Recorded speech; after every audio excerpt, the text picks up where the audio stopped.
Olá, camaradas, tudo bem com vocês? Eu espero que sim. Bem, os Estados Unidos eles estão passando por uma crise sem precedentes, não é verdade? E não só na sua esfera econômica, mas também política, na legitimidade das suas instituições e também na sua política externa. Com o retorno do Trump em 20 de janeiro de 2025, a postura de xerife no mundo ficou ainda mais explícita em várias falas e ações recentes desse, que já podemos considerar, sim, um presidente fascista, não é verdade? Só que aqui temos uma mudança importante em relação aos Estados Unidos do passado. Durante muito tempo, esse país vendia a ideia de que intervia em outras nações em nome da democracia. Hoje, a máscara caiu de vez. O discurso ficou ainda mais truculento, mas é do meu interesse e pronto.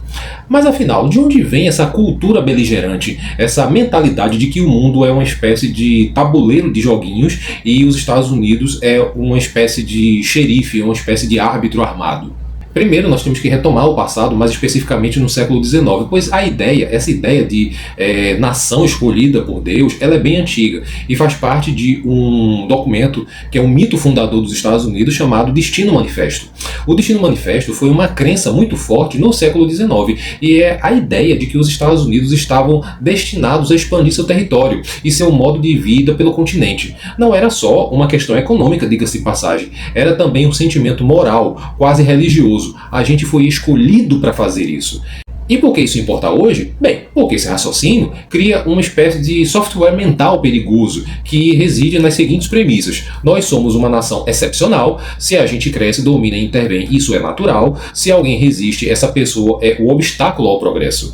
Percebe como isso é uma fábrica de justificativas bastante perigosas, bastante nocivas? Você muda o cenário, muda o inimigo, muda o século, mas a lógica continua a mesma. Tem uma missão e ela precisa ser cumprida. Ou seja, uma potência armada até os dentes enxerga uma espécie de missão divina e passa a achar que o resto do mundo é administrável. Se não for do acordo, vai na pressão. E se não for na pressão, vai na força. Avançamos agora para o século XXI, onde a ideia de missão vira uma espécie de pacote moderno. Não precisa mais falar Deus escolheu, mas aparece na forma de liderança global, segurança nacional, interesses estratégicos, nós garantimos a ordem, estamos nos protegendo do terrorismo.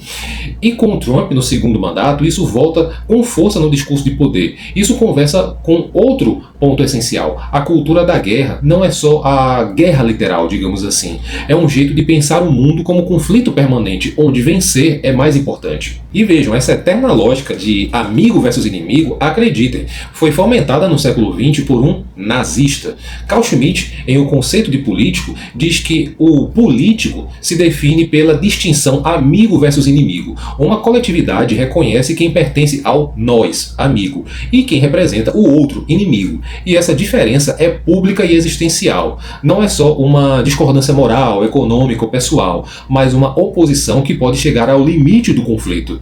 Em resumo, para Schmitt, quando uma sociedade organiza sua identidade e suas decisões a partir de quem ela está disposta a defender como amigo e a combater como inimigo, ela está no coração do que ele chama de política. O problema, claro, é que se trata de uma política que precisa sempre estar em guerra e muitas vezes com inimigos que nem sequer mesmo existem. Agora, para entender o clima de guerra permanente disso tudo, eu quero te levar para dois filmes. Primeiro, Doutor Fantástico, de Stanley Kubrick, que é uma sátira genial do medo nuclear da Guerra Fria. A história gira em torno de um general que, na paranoia, manda iniciar um ataque nuclear. E o filme mostra como a lógica militar e a burocrática pode empurrar o mundo para o abismo. O recado é atual até demais. Às vezes, a catástrofe não vem de um vilão caricato, mas de um sistema que transforma o impensável em protocolo, em um mero ato administrativo.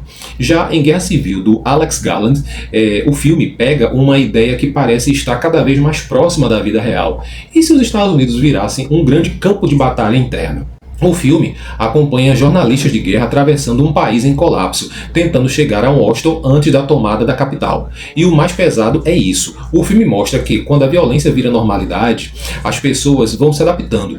A guerra não é evento, é ambiente. Inclusive, um dos milicianos do filme questiona: você é dos Estados Unidos, mas de qual parte dos Estados Unidos? Ou seja, Doutor Fantástico diz o seguinte: o sistema pode apertar o botão. Já Guerra Civil diz: quando o tecido social rasga, a violência vira cotidiano. Agora, por que isso fascina certas sociedades? O Carl von Clausewitz tem uma frase famosa: a guerra é a continuação da política por outros meios. Em outras palavras, guerra não é loucura do nada, muitas vezes é política, só que com arma, medo e destruição. E isso, meus camaradas, ajuda a entender toda essa cultura beligerante. Se você educa uma sociedade a ver o mundo como uma eterna disputa total, então o uso da força vira uma ferramenta normal do jogo. Já a Hannah Arendt faz uma distinção muito importante. Poder e violência não são necessariamente a mesma coisa. Violência precisa de instrumentos, de meios, e frequentemente aparece quando o poder, no sentido de legitimidade, acordo social, confiança, está em crise. Traduzindo, quando a sociedade perde confiança, quando o nós quebra, quando o diálogo morre, a violência entra como substituto rápido. E aí ela pode virar espetáculo, entretenimento, ou uma solução fácil para populistas de plantão, como por exemplo Trump. Não é à toa que a política dos Estados Unidos se faz muito pela lógica do espetáculo. É por isso que a guerra pode virar um vício cultural. Ela oferece narrativas simples, bem contra o mal, e dá a sensação de controle num mundo cada vez mais confuso, cada vez mais complexo. Agora vem a pergunta mais difícil: para onde isso tudo vai?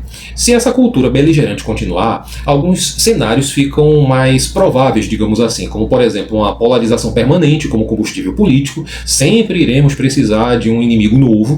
Militarização do cotidiano, mais vigilância, mais segurança como linguagem padrão, mais medo como cola social, política externa mais imprevisível, com mais pressão e demonstração de força como método, o que aumenta o risco de crises e acidentes diplomáticos. Mas também existe o outro lado. Sociedades mudam quando encaram o custo real desse caminho, que é um custo humano, econômico e psicológico. O futuro dos Estados Unidos pode ser uma disputa entre duas tendências. Uma que normaliza o conflito como identidade e a outra que tenta reconstruir legitimidade e pacto social.